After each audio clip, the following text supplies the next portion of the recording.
सेठ जी कहाँ के रहने वाले थे? नहीं, जहां पर बेटी जा रही है। कौन सा गांव था? सिरसागढ़। सिरसागढ़ में यार रामा बेटी जा रही है और मैया क्या कह रही है?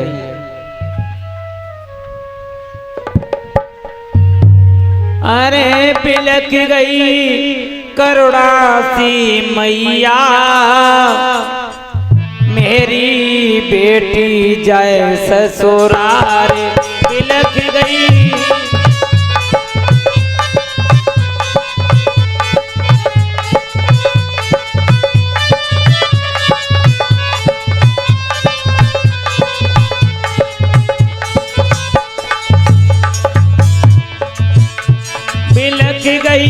करुणासी मैया, मेरी बेटी जय ससुराल।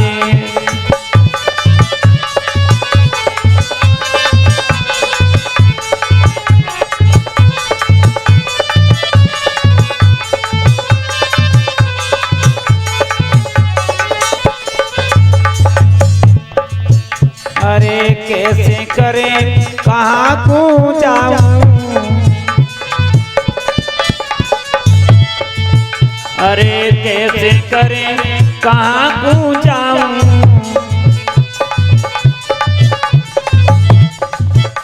के रोए रही सुशीला मैया, बेटी जा रही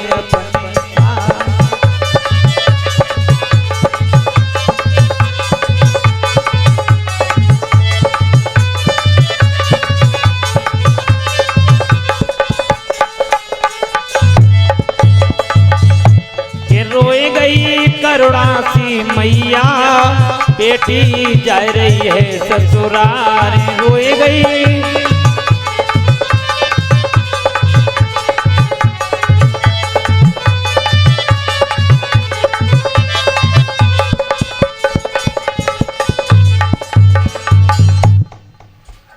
महाराज रामा को विदा किया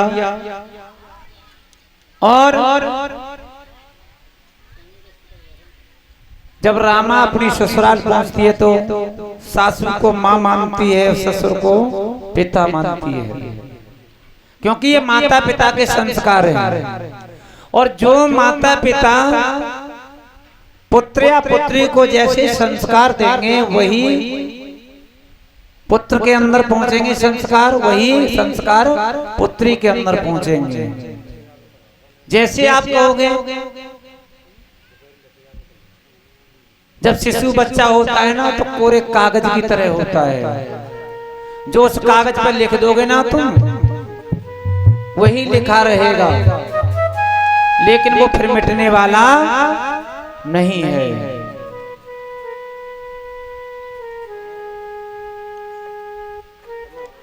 धीरे धीरे समय व्यतीत होता है।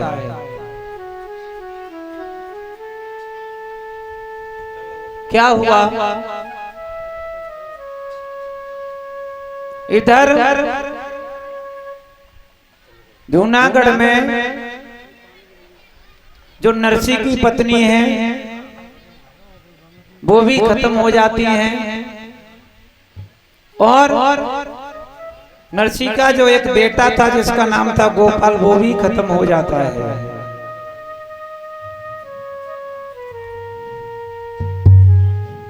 संतजन कहते हैं जो नरसी के बड़े भाई थे विक्रम, उनके मन में विकृति आने लगी और वो विचार करने लगे कि ये नरसी अगर घर पे रहेगा तो जमीन में से आधा हिस्सा लेगा, जमीन में से आधा हिस्सा लेगा, घर में जितना धन है उसमें से आधा हिस्सा लेगा, मकान में से आधा हिस्सा लेगा, दुकान में से आधा हिस्सा लेगा। विक्रम ने क्या काम किया?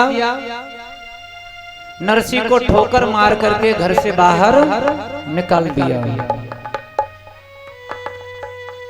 मद और पद दो भाई भाई हैं, मद और पद। पापे एक बिंदी रख दीजिए, मद हो जाएगा, उस बिंदी को हटा दो तो पद हो जाएगा। लेकिन जिसके ऊपर पद है, चाहे मेरे ठाकुर जी का पद हो, चाहे बांके बिहारी जी का पद हो, अगर उसके मन में ये गिलानी आ गई मद की, अहंकार की, तो उसे पद की प्राप्ति नहीं होगी। आज क्या होता है, नरसिंह जी को ठोकर मार के घर से निकाल दिया और जूनागढ़ के पास में ही एक टूटा फूटा था गोपाल जी का मंदिर था, और वहीं पर जाकर के नरसिंह पहुंच गए और गोपाल जी की भक्ति में ही लीन, हर समय ही गोपाल जी का पूजन करते हैं। 4-6 साधु इकट्ठे हो जाते हैं, उन साधुओं के बीच में बैठ करके और नरसिंह जी गोपाल जी का गुणगान करते हैं। क्या कहते हैं नरसिंह जी, खुद भी कहते हैं और सभी संतों से भी कहलवाते हैं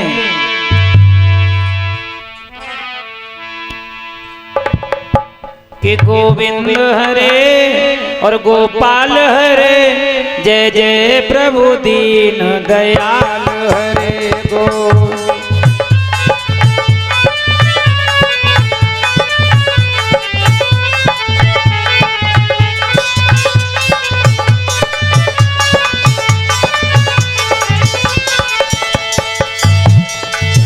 गोविंद हरे गोपाल हरे, जय जय प्रभु दीन दयाल हरे।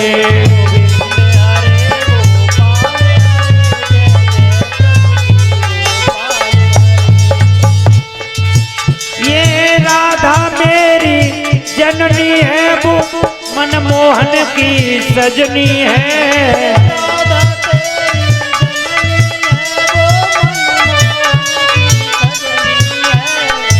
ये राधा मेरी जननी है, वो मनमोहन की सजनी है।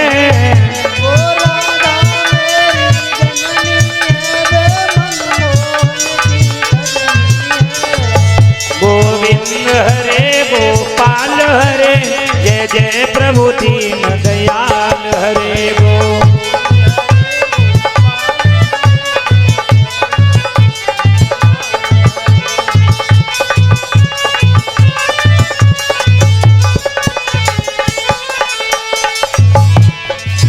गोविंद हरे गोपाल हरे, जय जय प्रभु दीन दयाल हरे।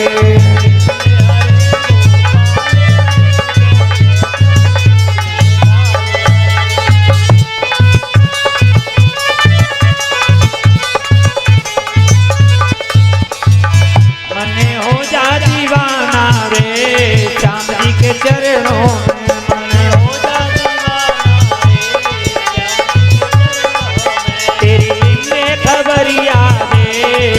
दिन पल भर में तेरी खबरिया रे, दिन पल भर में, अरे पल भर में, हाँ पल भर में रे, पल भर में, हाँ पल भर में, पल भर में, हाँ पल भर में रे, पल भर में, हाँ पल भर में, मने हो जा दीवाना रे राम जी के चरणों में, मने हो जा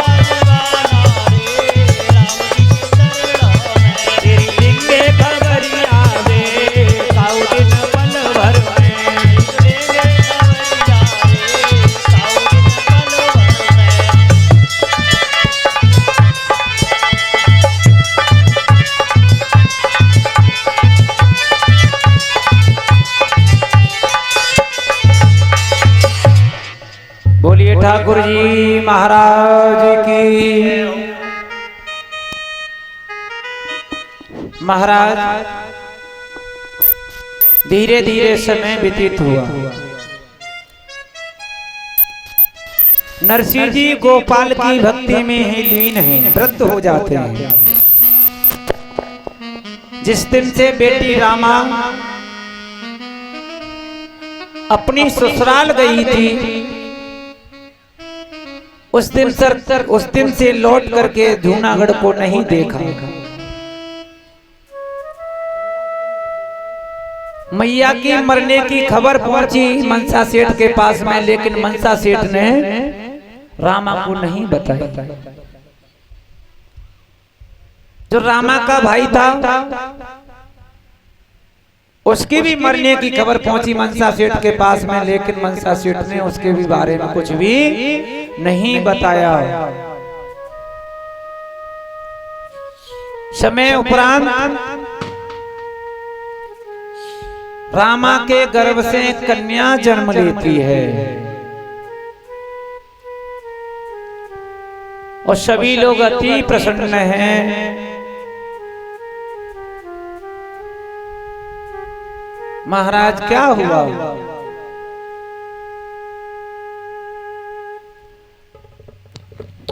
अरे वो तो धीरे बढ़े रही रे सो को मारी।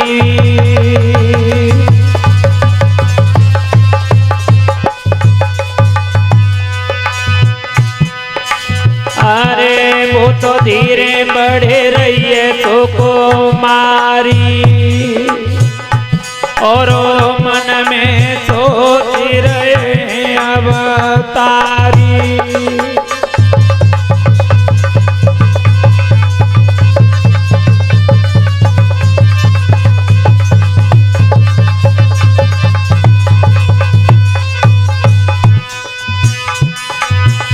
अरे मन में सोच रहे अवतारी, और बेटी की करो विवाह की तैयारी।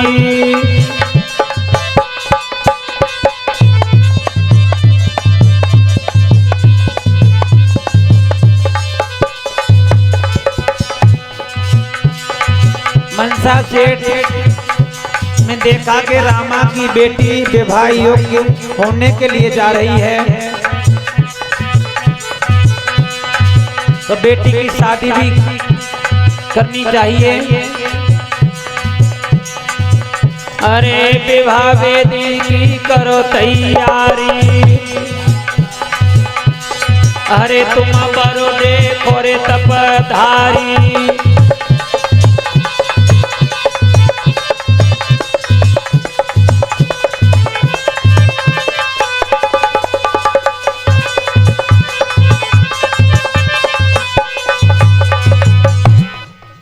महाराज रामा की बेटी जैसे ही विवाह योग्य हुई, तो आज मनसा सेठ ने और ठाकुर साहब को अपने पास में बुलाया और उनसे कहा कि रामा की बेटी की शादी है, और एक काम करो, भात भरने के लिए जूनागढ़ से तो कोई ना कोई आना चाहिए। तुम एक काम करो, हमारा पत्र जूनागढ़ तक पहुंचाइए। मनसा सेठ जी बड़े अहंकारी सेठ हैं, लेकिन मनसा सेठ जी को ये नहीं पता कि अहंकार भगवान का भोजन होता है। महाराज उसी समय आज मनसा सेठ जी पत्र को लिखने लगे। ठाकुर साहब पास में बैठे हुए हैं। किस प्रकार पत्र को लिख रहे हैं? अरे सीधे श्री सब लाए लेके, सब लाए लेके, और हमने ले लिए शरण तुम्हारी।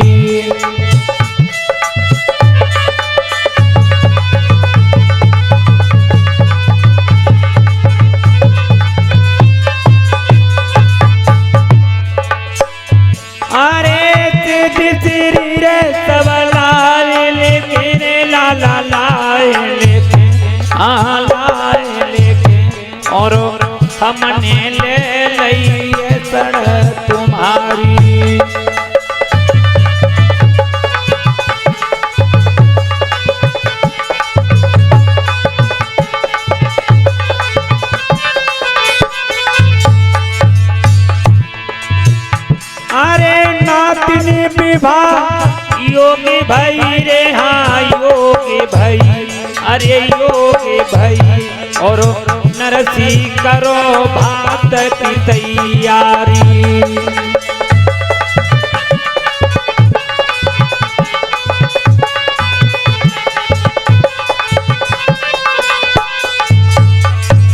महाराज अरे नाथनी विवाह योगी भाई रे योगी भाई, अरे योगी भाई और नरसी करो भात की तैयारी।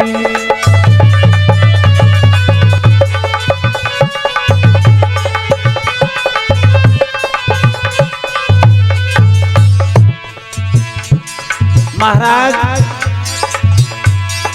पत्र को लिखा,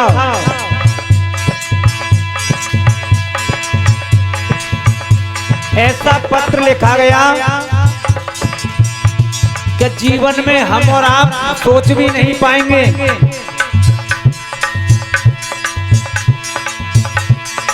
5 मन छुआरे, 5 मन किस्में,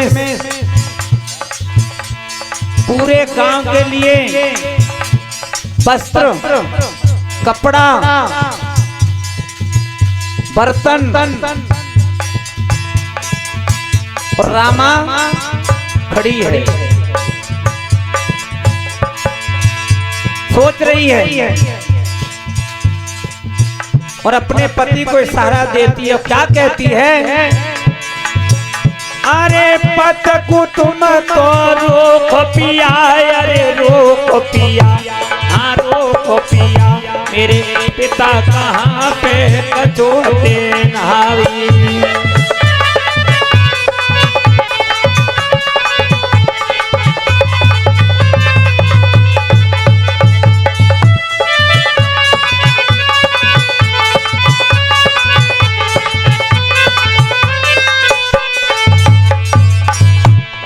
काऊ दिन आवे गो, के काऊ दिन आवे गो, वो तो भात को भरैया काऊ दिन।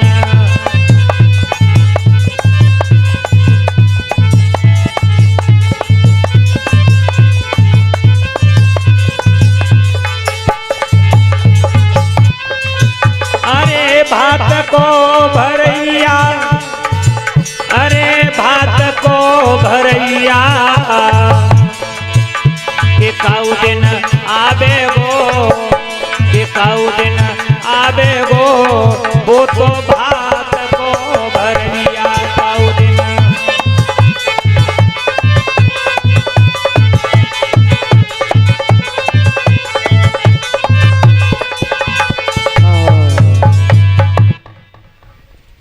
महाराज पत्र लिखा गया, ऐसा सामान लिखा उस पत्र में कि हम और आप सपने में भी सोच नहीं सकते। रामा किवाड़ की ओटक पर खड़ी है, अपने पति को इशारा देती है, महाराज इधर आओ। अरे ये पत्र रोको। रामा ने अपनी साड़ी का पल्लू सिर से नीचे उतार करके जमीन पर बिछा दिया और कहा कि महाराज मेरे सारे जेवर को देख दो, मेरे पिता ने जो भी सामान मुझे विवाह में दिया था उस सबको देख दो, लेकिन इस पत्र को रोको। क्योंकि रामा को पता है कि मेरे पिता के पास में कुछ भी नहीं है, मेरे पिता तो भगवान के भक्त हैं। रामा के पति ने कहा, रामा पत्र तो जाएगा, क्योंकि पिताजी बड़े जिद में हैं, पत्र तो जाएगा। बार बार रामा रोती है, बिलखती है, अपने पति को बार बार समझाती है।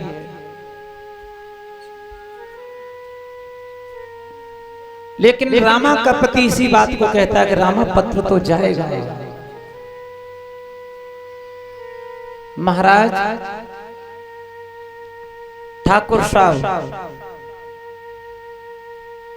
पत्र को लेकर के जब जा रहे थे, धीरे धीरे ठाकुर साहब जूनागढ़ में पहुंचे और वहां जाकर के जूनागढ़ में कहा कि भैया यहाँ कोई नरसी सेठ रहते हैं।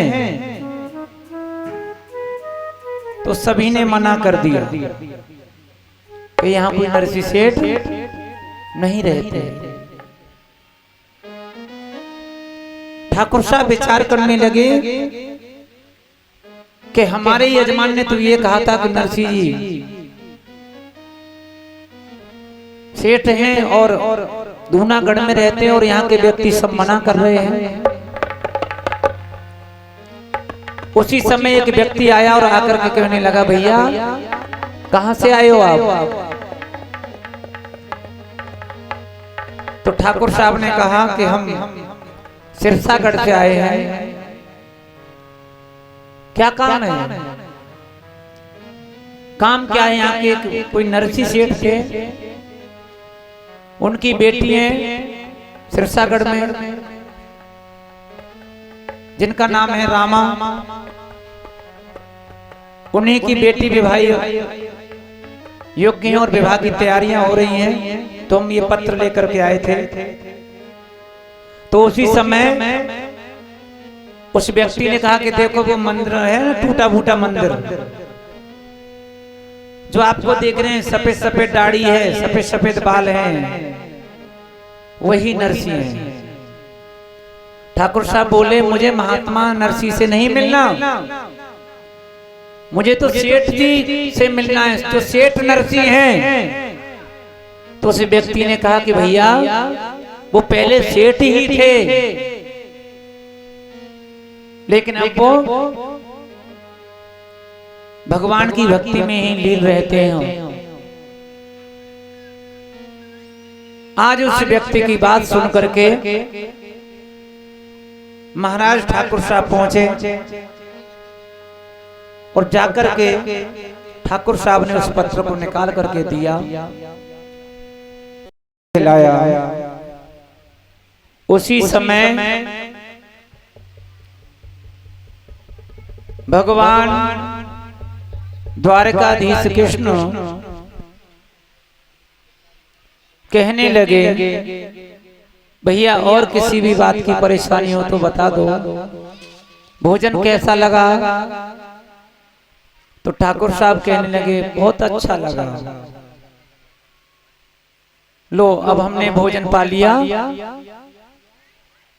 और ये अब बर्तन ले जाओ। तो भगवान ने क्या कहा?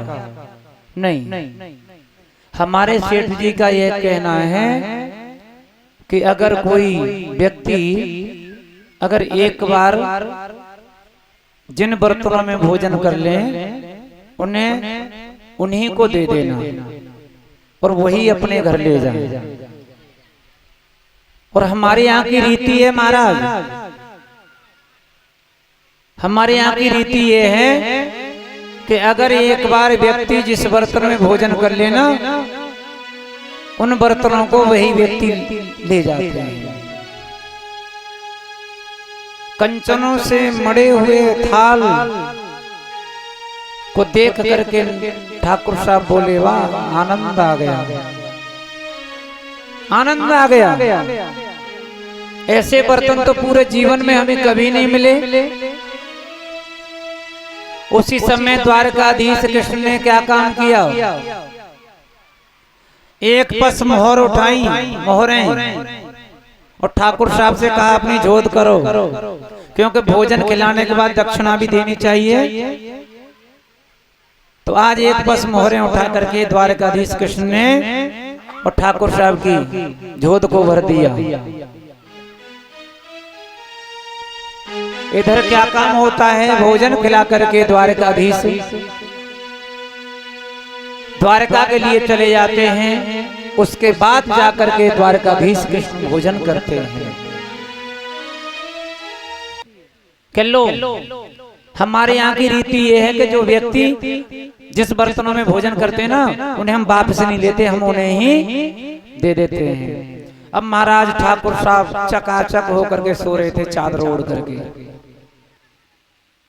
अब नरसिंह जी आए, क्या लेकर के? वही बथुआ। ऐसा बथुआ है महाराज उसमें नमक भी नहीं है। नरसिंह जी आए, नरसिंह जी कहने लगे, अरे भैया जगो, भैया जगो, भोजन कर लो, प्रसादी पालो भैया, प्रसादी पालो। कई आवाज दी, लेकिन भाई भोजन ही ठाकुर साहब ने इतना कर लिया तक चकाचे की सो रहे थे। और ये तो तुम्हें पता है अगर कम भोजन करोगे तो कम नींद आएगी। अगर तुमने 2 एकड़ रोटी और बढ़ती खा ली ना तो नींद आएगी। आती है या नहीं आती है? या तो तुम्हें नींद आएगी या डिब्बा लेकर के भागोगे। ज्यादा भोजन करने के बाद महाराज एकदम ठाकुर साहब जगे और जग करके कहने लगे, अरे भैया अभी तो हमने भोजन किया है। ठाकुर साहब ने कहा, अरे सेठ जी अभी तो हमने भोजन किया है। तो एकदम नरसिंह जी विचार करने लगे कि ये हमारे फीके बथुआ को देख करके थोड़ी कृपा कर रहे हैं हमसे, हम पर ये कृपा कर रहे हैं। और ये कह रहे हैं, कहना चाहते हैं ये कि इस बथुआ को हम नहीं खाते। नरसिंह जी बोले, थोड़ा सा पा लीजिए, थोड़ा सा पा लीजिए। ठाकुर साहब बोले, नहीं सेठ जी अभी तो हमने प्रसाद ग्रहण किया था। तुम्हारे मुनीम जी आए थे, तुम्हारे मुनीम जी हमें भोजन करा के गए हैं। नरसिंह सेठ जी विचार करने लगे, हमारे कौन मुनीम है भैया? अपने मन में सोचने लगे, हमारे कौन से मुनीम है कि तुम्हें भोजन करा गए? नरसिंह जी को विश्वास नहीं हुआ। उसी समय आज ठाकुर सामने क्या काम किया? वो बर्तन दिखाए, एक बस मोहरें दिखाई। उसी समय नरसिंह के हाथ में से बथुआ की कटोरी जमीन पर छूट गई और द्वारकाधीश कृष्ण के मंदिर में जाकर के अपने माथे को मारने लगे कि हे श्याम सुंदर मुरलीधर कन्हैया, तुम्हारे सिवाय इस दुनिया में मेरा कोई भी नहीं है। परमात्मा से तुम्हें विश्वास तो करना पड़ेगा। आज नरसिंह जी को पूर्ण विश्वास हो गया कि कोई नहीं आए होंगे, यही मेरे द्वारकाधीश कृष्ण आए होंगे, मेरे द्वारकाधीश कृष्ण आए होंगे। जाको राके साइया मार सके ना कोई, बाल न बांका कर सके चाहे जग बेरी होए। जिसे परमात्मा रखने वाला है, जिसे परमात्मा अच्छी तरह से रखेगा, उसका दुनिया में कोई कुछ नहीं बिगाड़ेगा। चाहे तुम आप इतिहास के माध्यम से सुन लीजिए, चाहे भागवत के माध्यम से सुन लीजिए, चाहे गीता के माध्यम से सुन लीजिए, चाहे पुराणों के माध्यम से सुन लीजिए, चाहे शास्त्रों के माध्यम से सुन लीजिए, चाहे वेदों के माध्यम से सुन लीजिए। इधर क्या काम हुआ? धीरे धीरे समय व्यतीत हुआ। ठाकुर साहब और वहां से चले जाते हैं और जाकर के मनसा सेठ के पास पहुंचे और मनसा सेठ जी से कहा कि महाराज हम चिट्ठी आपकी हमने पहुंचा दी। अच्छा, कुछ कहा तो नहीं था? अरे महाराज बहुत कृपालु हैं, बहुत कृपालु हैं। इतनी बड़ी कृपा करी उन्होंने कि जीवन में हमें ऐसी दक्षिणा नहीं मिली। वो दक्षिणा उनके मुनीम जी ने दी हमें। उनके मुनीम जी ने कि हाँ क्या दिया था? उसी समय ठाकुर साहब ने कंचनों से मड़े हुए थालों को दिखाया, मोहरें दिखाई। मनसा सेठ विचार करने लगा कि जब मेरे बिटिया को इतना सामान मिला है तो भात में तो भरपूर ही सामान लेकर के आएगा। आज भात का समय आया तो उसी समय नरसिंह विचार करते हैं कि हम किसके साथ में जाएं और आज हमारे साथ में कौन जाएगा। तो सभी वहां पर संत जन बैठे थे, वो कहने लगे नरसिंह जी हम तुम्हारे साथ में चलेंगे रामा की बिटिया का भात भरवाने के लिए। नरसिंह जी बोले संतो एक बात बताओ, अगर मेरे पास कुछ होता तो मैं भात भरने के लिए जाता। अरे मेरे पास कुछ भी नहीं है, मैं कैसे जाऊं? तो उसी समय संत समझाने लगे कि चलो तो सही, अरे तुम्हारे बेटा होते तो बेटा पहुंच जाते, क्योंकि मंडप के नीचे भाई जरूरी होता है। और हर बहन इंतजार करती है कि मेरी बेटी की या बेटा की शादी होगी तो मेरे पिताजी और मेरा भाई जरूर आएगा। हर बहन के अरमान होते हैं। महाराज नरसिंह जी ने विचार किया कि अब किससे जाना चाहिए, संत जन तो हमारे साथ में चलने के लिए तैयार हैं। उसी समय एक संत जी ने कहा कि एक टूटी फूटी गाड़ी तो हमारे पास है। तो उसी समय उसी टूटी गाड़ी में बैठ करके बैलों को जोड़ करके और आज सभी संत चलने लगे और अपने झालर शंखों को उठाया, भगवान का कीर्तन करने लगे। क्या हुआ कि चल दे साधु संत हरे भगवंत करण को मेला, और भूरी दाढ़ी बारो गुरु और सब चेला।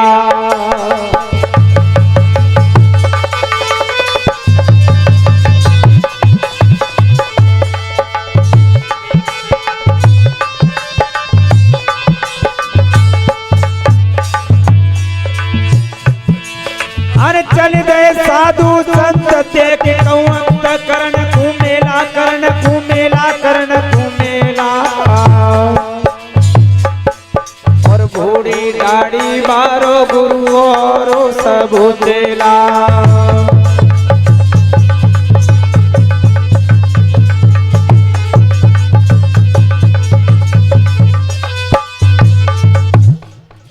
महाराज टूटी सी गाड़ी में बैठ करके सभी साधु चलने लगे और चल करके थोड़े ही आगे बढ़ पाए थे। धुनागढ़ से आगे जाकर के क्या काम हुआ, एक खच्चा पड़ा, उसी में बैल चले गए, गाड़ी भी टूट गई और बैल भी बैठ गए। विचार करने लगे नरसिंह जी ये क्या हुआ, ये क्या हुआ? उसी समय भगवान क्या करते हैं, भगवान ने क्या काम किया, हरे शर्मा को रूप बनायो,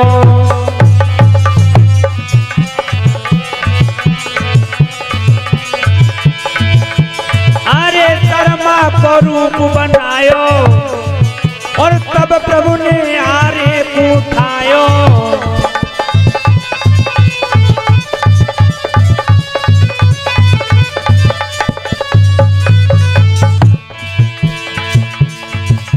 महाराज देखिए, हम कोई कथा कहते हैं ना तो बात को खोल करके इस वजह से नहीं कहते कि हर बिरादरी हर गांव में होती है। तो शर्मा तो समझ रहे होंगे, शर्मा कौन लगाते हैं, बड़ी गिरी का काम कौन करते हैं। भगवान ने क्या काम किया, अपना बसूला उठाया और एक आरी को उठाया, और भगवान कहाँ आ रहे हैं, जहां पर नरसिंह जी की गाड़ी अटकी हुई है। अरे शर्मा को रूप बनायो, अरे तब प्रभु ने आरो उठायो।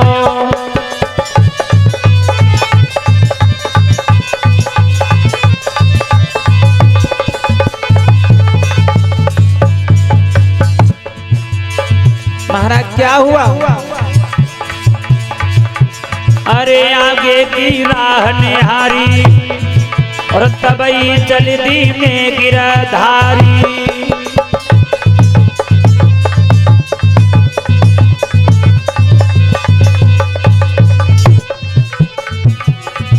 महाराज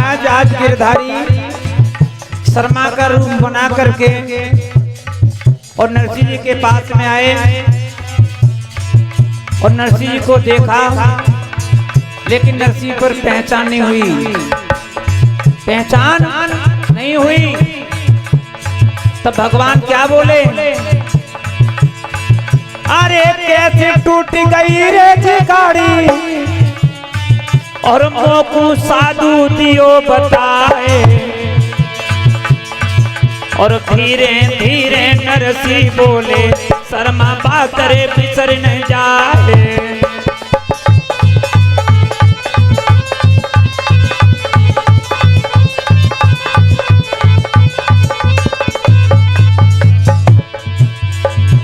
के अब तो आए गए, के अब तो आए गए, कि वो ही गाड़ी को समरवैया। अब तो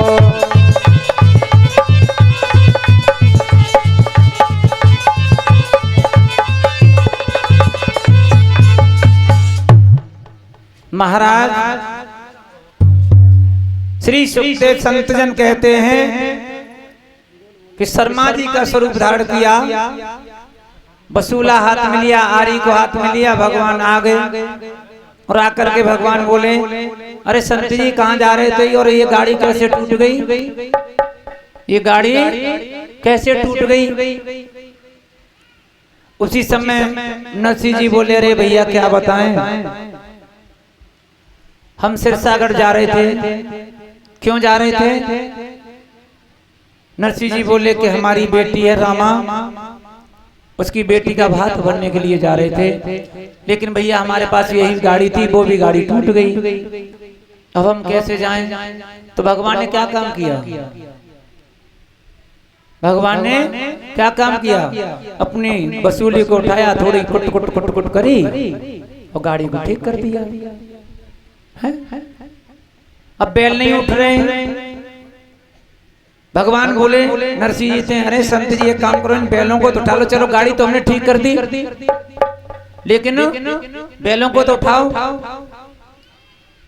सभी साधु जोर लगाते रहे, लेकिन महाराज बैल वो जमीन पर से उठे ही नहीं। अब भगवान वहां से चलने लगे। नरसिंह जी बोले, अरे भैया जैसे तुमने गाड़ियों को ठीक किया है ना, वैसे इन बैलों को भी उठवा दो, कृपा हो जाएगी आपकी। मेरे ठाकुर ने क्या काम किया, उन बैलों के कानों में ऐसी फूंक मारी कि बैल भिन बनाते हुए वो खड़े हो गए।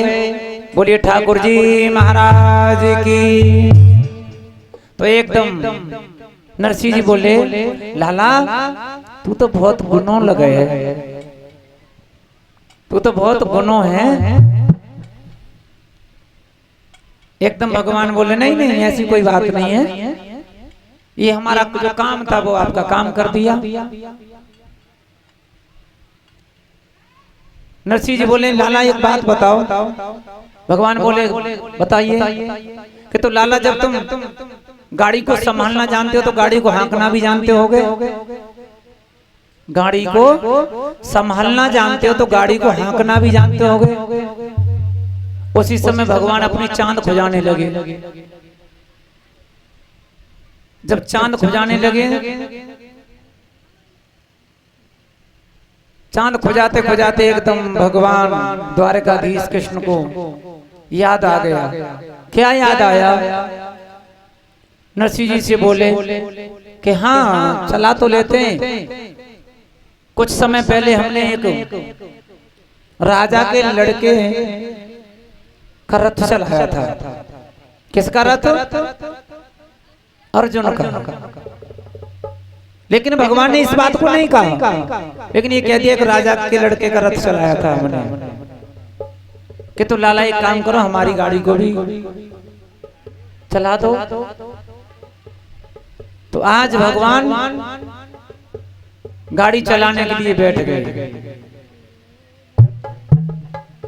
संतजन कहते महाराज आज भगवान गाड़ी चलाने के लिए बैठे और धीरे धीरे गाड़ी को चलाते हुए जा रहे हैं। और जैसे ही सिरसागढ़ की सीमा आई तो भगवान ने कहा देखो बाबा ये सिरसागढ़ है, ये सिरसागढ़ है, और एक काम करो तुम हमारी जो हमने बुग्गी संभाली थी ना वो मेहनत दो, वो हमें मेहनत दो। नरसिंह जी बोले भैया मेहनत में पैसा वैसा ही चलता है और कुछ भी चलता है, और कीर्तन सुना दे हमें तो भगवान बोले एक बात बताओ रे महात्माओं, कीर्तन से बच्चा पल जाएंगे हैं? अरे तुम चलो कीर्तन सुना दोगे और मैं सुन लूंगा तो क्या बच्चा पल जाएंगे कीर्तन से? जब इतनी बात कही ना तो एकदम नरसिंह जी बोले भैया आप देने वेने लायक तो कुछ है नहीं, अब कीर्तन सुनना चाहते तो कीर्तन सुना सकते हैं। तो उसी समय भगवान बोले ठीक है कीर्तन सुनाओ। तो आज सभी साधु कीर्तन सुनाने लगे भगवान को, भगवान के ऊपर ही कीर्तन सुना रहे हैं कि जय राधा माधव जय कुंज बिहारी, जय राधा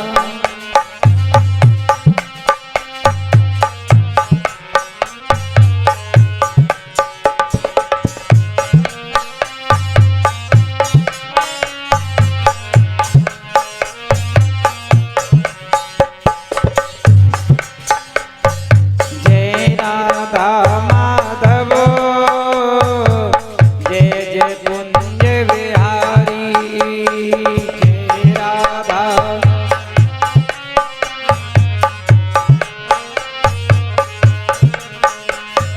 जय नटवर नागर जय जय गिरवर धारी, जय नटवर नागर जय जय गिरवर धारी।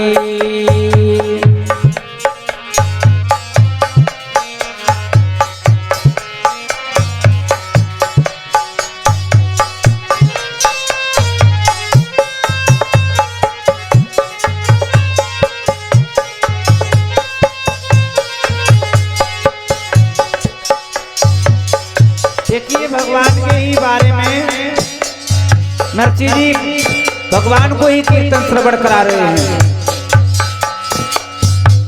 जय राधा माधव जय जय कुंज बिहारी, जय राधा माधव जय जय कुंज बिहारी, जय नटवर नागर जय जय गिरवर धारी।